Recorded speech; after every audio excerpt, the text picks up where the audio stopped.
जय हिंद। तो आज हम लोग मूल रूप से क्या पढ़ेंगे? चाल, दूरी और समय।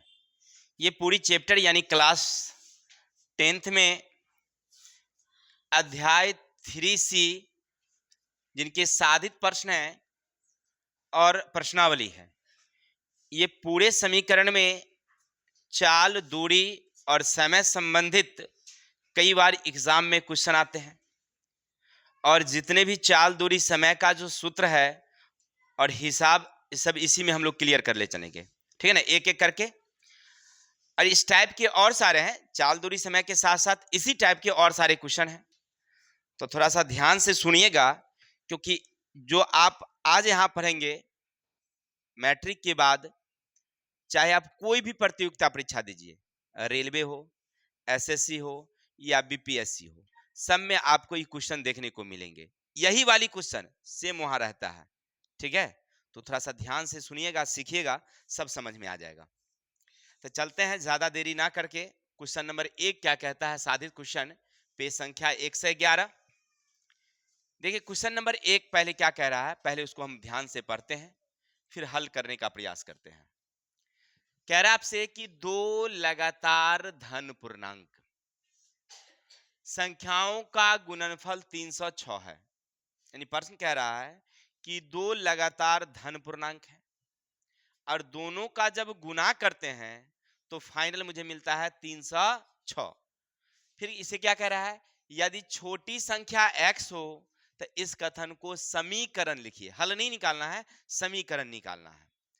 चलिए, तो सबसे पहले क्या करेंगे, लिखेंगे माना कि छोटी संख्या बराबर x।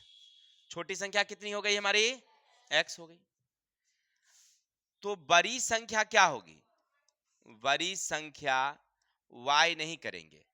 अब प्रश्न क्या कह रहा है आपसे कि दो लगातार, लगातार का मतलब ठीक अगला।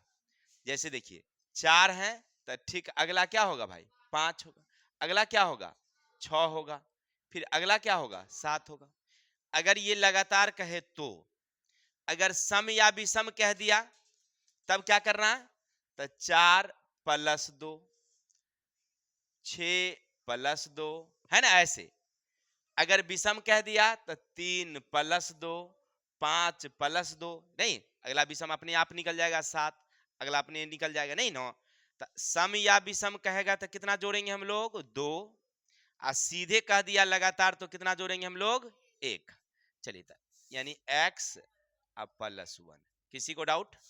चलिए, तो समझ में आ गया कि हम कहां से लाए x + 1, क्योंकि वो लगातार कह रहा था। अब प्रश्न से लिख देंगे।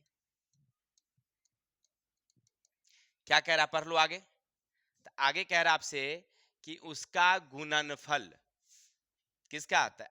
x × x + 1 का गुणनफल कितना है? 306 है। किसी को डाउट? तो इसका मतलब आप इतना भी छोड़ दीजिएगा, समीकरण हो गया। लेकिन आप आगे भी बढ़ा सकते हैं एक लाइन। तो इससे गुना करेंगे तो x² और इससे इसको गुना करेंगे तो हो जाएगा हमारा x -306। अब समीकरण दिखाई पड़ रहा है ना?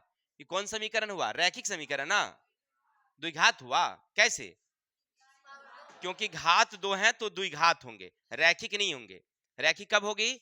जब कोई पावर हो ही ना, नहीं। चलिए, बहुत अच्छा, तो ये समझ गए। किसी को डाउट? चलिए स्क्रीनशॉट लीजिए, फिर आगे चलते हैं।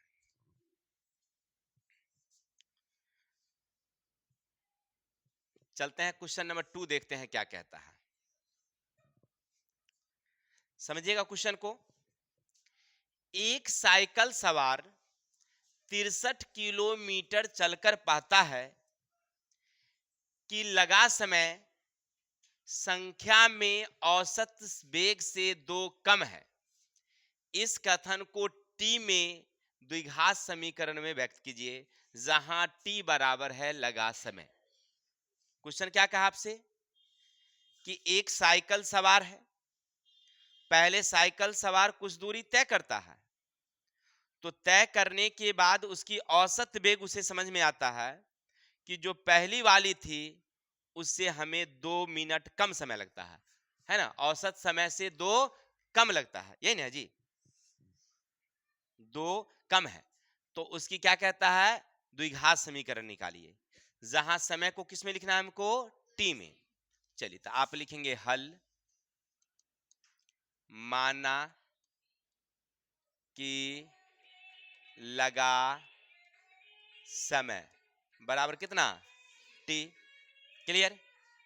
अब कह रहा है दूरी कितनी है आपको, दूरी बराबर है 63 किलोमीटर, यही ना है, दूरी बराबर कितना है 63।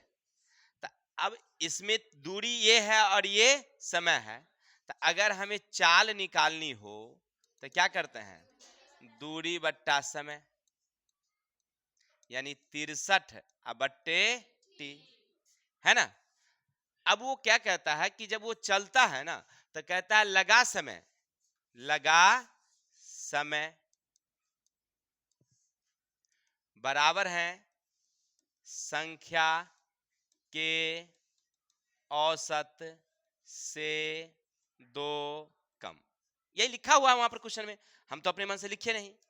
लगा समय को हमने किस में व्यक्त किया भाई, टी में, समय को किस में किया है, चलिए ये चाल है आपका, तो लिखेंगे 63 बट्टे टी में 2 कम कह रहा था, 2 को क्या कर देंगे, अब इतना हो गया समीकरण। अब इसको आगे बढ़ा लेते हैं, तो आप इसको ऐसे लिख सकते हैं, देखिए 63 को इधर ले आएंगे तो टी माइनस 63 बट्टे टी बराबर -2।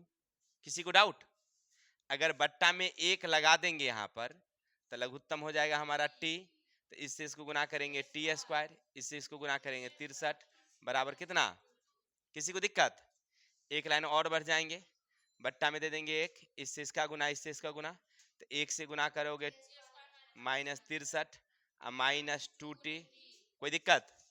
आगे बढ़ेंगे टी स्क्वायर, इधर ले आएंगे तो +2t -63, किसी को दिक्कत, आ गया आंसर। यही हमारा द्विघात समीकरण निकालना था, किसी को डाउट, बस करना क्या था कि लगा समय टी, दूरी दिया हुआ है और उसको क्या करना था, चाल निकाले। अब कह रहा है कि जो लगा समय है वो औसत चाल से 2 क्या हो गया, कम हो गया, तो कम कर दिए, ज्यादा कहेगा तो क्या करते हैं हम लोग, नहीं, इससे पहले वाले चैप्टर में हम लोग पढ़े थे। चलिए तो स्क्रीनशॉट लीजिए, फिर आगे चलते हैं।